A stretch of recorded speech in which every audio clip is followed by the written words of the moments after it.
and welcome to World Today. I'm Geeta Mohan and I bring you the special edition from Taiwan.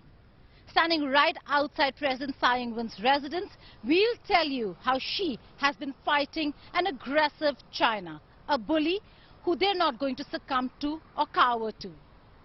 Taiwan is preparing herself on military front, on the cyber front, also ensuring that the economy does not crumble because of Chinese aggression and Chinese economic blockade. Here's a ground report on various places that I traveled to show how Taiwan is preparing herself, be it on the military front or for that matter on how they're trying to ensure that should there be Chinese aggression and action, how they're going to protect their citizens. Take a look.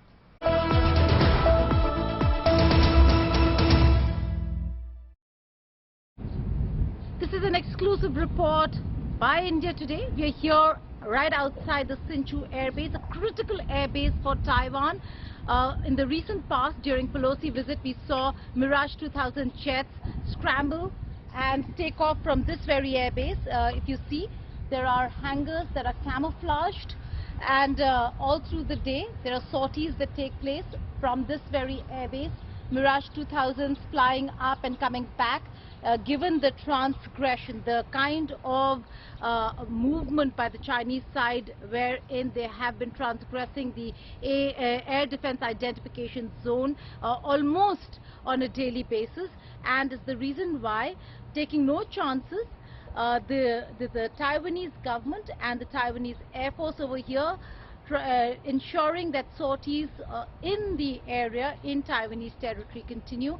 So we see fighter jets from this airbase take off, go for their sortie and then return right here into the airbase.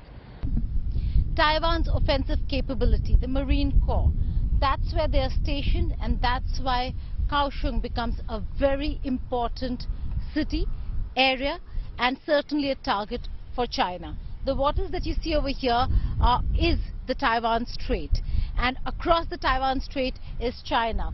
Look at the ships around there. You can make out the importance of Kaohsiung not just as a port and a naval asset, but also the shipping and commercial asset. That's the reason why we're seeing all the kind of focus in ensuring that Kaohsiung is secure. If China is to attack, that would be one of the first targets that China would be looking at. Republic of China's Coast Guard. Taiwan's Coast Guard is the first line of defense for Taiwan, to protect Taiwan, to protect Taiwanese territory and Taiwanese waters from an aggressive China. They have been working very hard to ensure that the People's Liberation Army's militia, the little boats that come in the garb of being fishermen and harass the Coast Guards to try entering and intimidating Taiwan, is stopped in time, and they do not really get to enter Taiwanese territory. So one of the most critical part of the military infrastructure or defense line of Taiwan is the Coast Guard, and we are here in Kaohsiung port where they've been docked, and they keep going for the patrols to ensure that Taiwan is secure. At the Kaohsiung port here in Taiwan, which is one of the most critical infrastructure for the country, we are here in front of the Coast Guards, and it's an important perspective. Taiwan needs two-tier protection when it comes to maritime protection. One is the Taiwanese Navy, and the other are the Coast Guards, who are the first line of defense.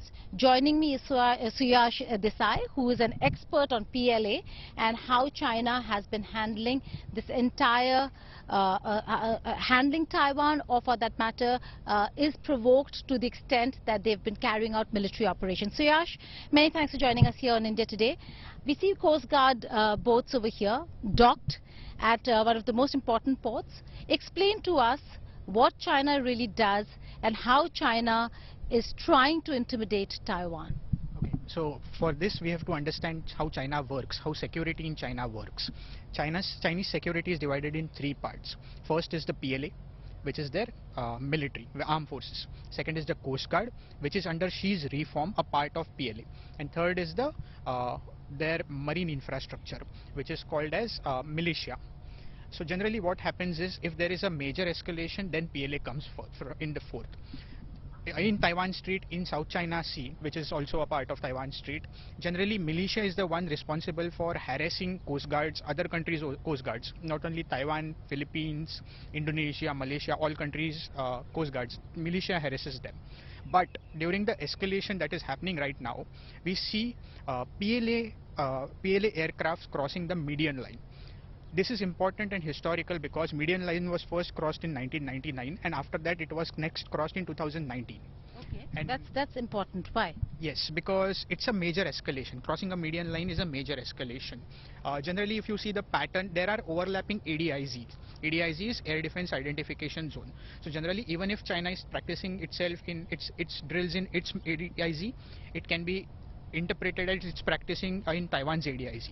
But crossing median line is a imaginary line which is between Taiwan, in the Taiwan Strait, between China and Taiwan. Yes. Crossing that is very escalatory. But since 2019, it has become more often, which is under Xi Jinping. Now, when Pelosi's visit happened, it has happened very frequently. It has happened very frequently. So that is a major escalation that is happening. Why this is important? Once the median line has been crossed, Taiwanese radars are being alerted, and initially Taiwan used to dispatch their aircrafts as a response. Now Taiwan has learned that it is an attrition war. More and more things that happen takes a toll on Taiwanese aircraft. Similar to India, what is happening in India. So now what they are doing is they are fixing radar and targeting missiles just on the location on their aircrafts. So this is a major change that has happened under Xi. This is Shi Chewao Shetao, which means a tunnel that leads up to a university, an institute, a very important one at that today. But there was a time that this was built for another reason. Let's explain how. Now, the Japanese Empire had built this tunnel as an infrastructure project, which later on became an air raid shelter during Second World War against American bombing. If you see the tunnel, it's a very long tunnel, and it has doorways to enter into this entire infrastructure, which is huge because this tunnel is over an entire mountain, and the mountain has atop this mountain on the other side is the Marine Corps. Now, what is the Marine Corps? Taiwan's Marine Corps is its offensive capability, which means if China wants to strike, the first place they would be looking at is the Marine Corps base up this hill.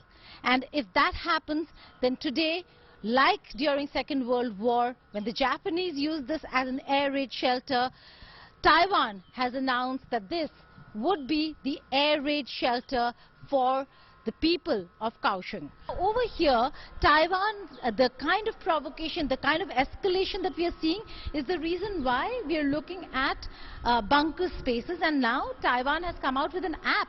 The government has an app.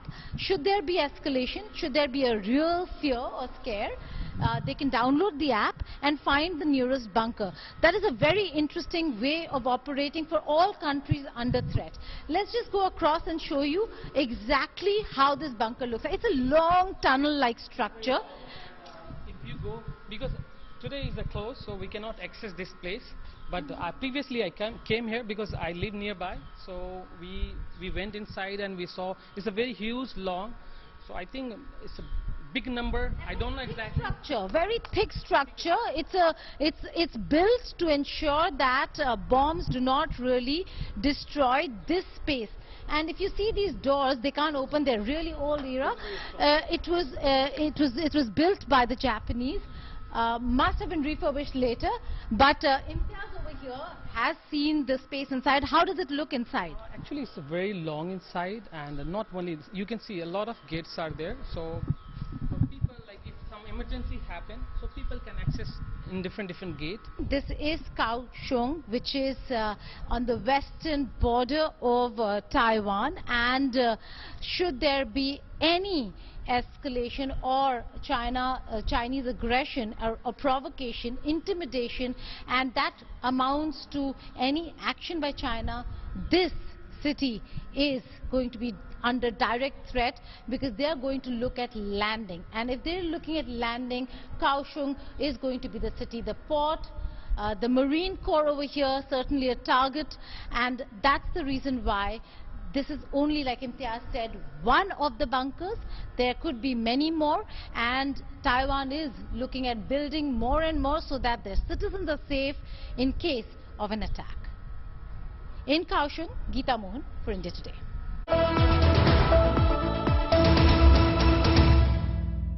Two different countries or two parts of one country. Confusing much? China is called People's Republic of China, whereas Taiwan is known as the Republic of China.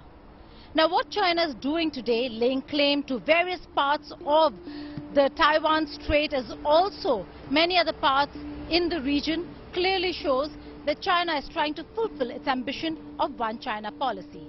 Then where does Taiwan stand? Let's decode the story of Republic of China. Taiwan is the first island from the chain of islands in the Western Pacific region. And while we march down the history lane, it was in the 17th century when it was ruled by the Qing dynasty, the Imperial China.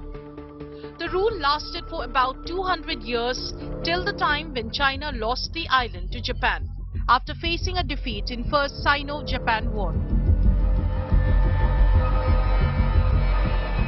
Then 50 years later, when Japan lost during the Second World War, China gained back control over Taiwan, which by then have turned into a colony. Then came the era of civil war in China between the nationalists led by Chiang Kai-shek and the Mao Zedong communists.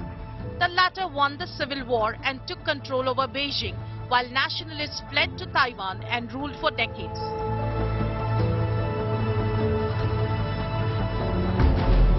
That's how Taiwan came into existence. But both point to this same history to claim different points.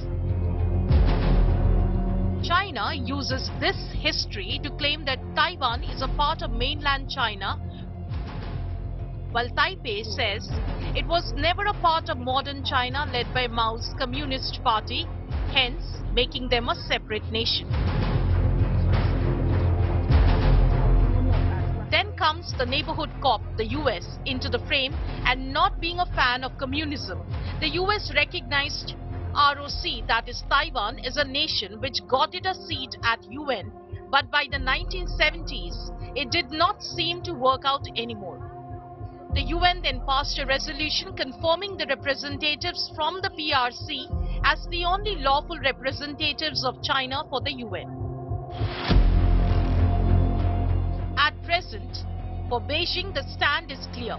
China is one land and Taiwan is a part of it, and it can go to any extent to rejuvenate its mainland, exhibit of which is what happened in Hong Kong. The historical task of complete reunification of the motherland must be fulfilled, and will definitely be fulfilled. For the nation governing itself, Taiwan has made it clear it's not a part of China, but at the same time, it's not doing much to maintain a status in international community.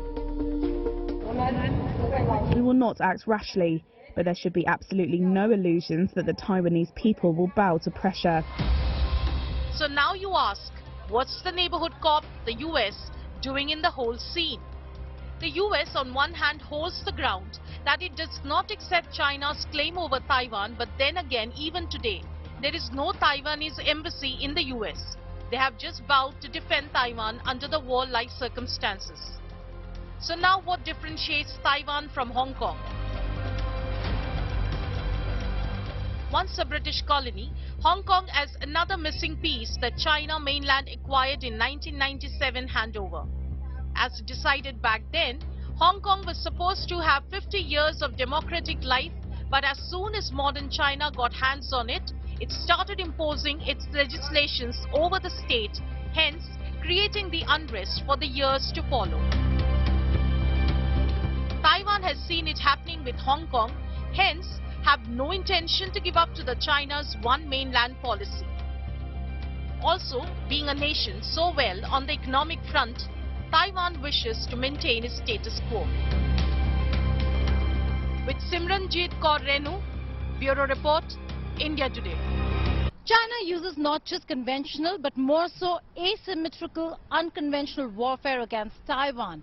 It uses lone wolves to attack Taiwan on a continued basis. On Spotlight this weekend, I spoke with Professor Zheng of the Institute for National Defense and Security Research. He spoke about how and the volume in which China attacks Taiwan as also lessons for India with the kind of asymmetrical warfare that China carries out against Taiwan. Listen in.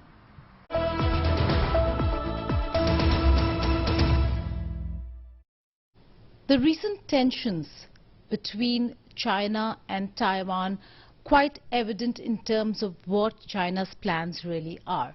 But if people think that Taiwan is under attack or under threat now, that's not the case. Taiwan has been under attack and has faced Chinese threat, if not through conventional, through asymmetrical warfare, cyber war. One of the most dangerous kind of warfare that we see today. To discuss a little more on this, I'm being joined by Professor Yi-Suo Zheng, who is a part of the INDSR and a think tank that also works very closely with the Ministry of Defense over here in Taiwan, and focuses on this unconventional asymmetrical warfare. Professor Zheng, if you could begin by telling us how much of a threat does Taiwan face on a regular basis from the other side of the Taiwan Strait? Well, we face monthly tens of millions in volume of distributed denial of service, so-called DDoS attack. Beyond that, we also deal with a lot of China's state-sponsored APT, Advanced Persistent Threat Attack and infiltration. But it's on a daily basis, and we also terms it as gray zone activities, because it wouldn't go beyond the threshold of war. But that said, we are dealing with a whole of society approach. Since the internet is interconnected to internationally and domestically, so it's not just for the government to take a whole of government approach. We also connect and collaborate with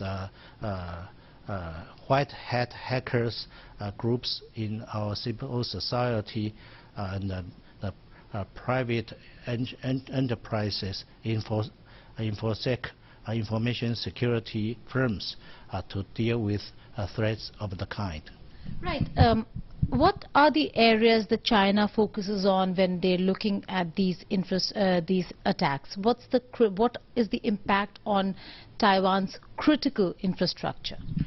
Well, as you mentioned, their major targets, of course, is our critical infrastructure, particularly critical information infrastructure that will have a huge impact on our command and control and communication system once we are under their kinetic attack. So before they initiate, in our scenarios, before they initiate the first wave kinetic attack upon Taiwan, they will probably, very likely, I would say, initiate the kind of information operations upon Taiwan. But it would not end once they initiated a kinetic attack. The information operations will continue and go on over across the whole spectrum of the warfare. That's all in the special edition from Taiwan. Stay tuned to India Today for all the latest news and updates.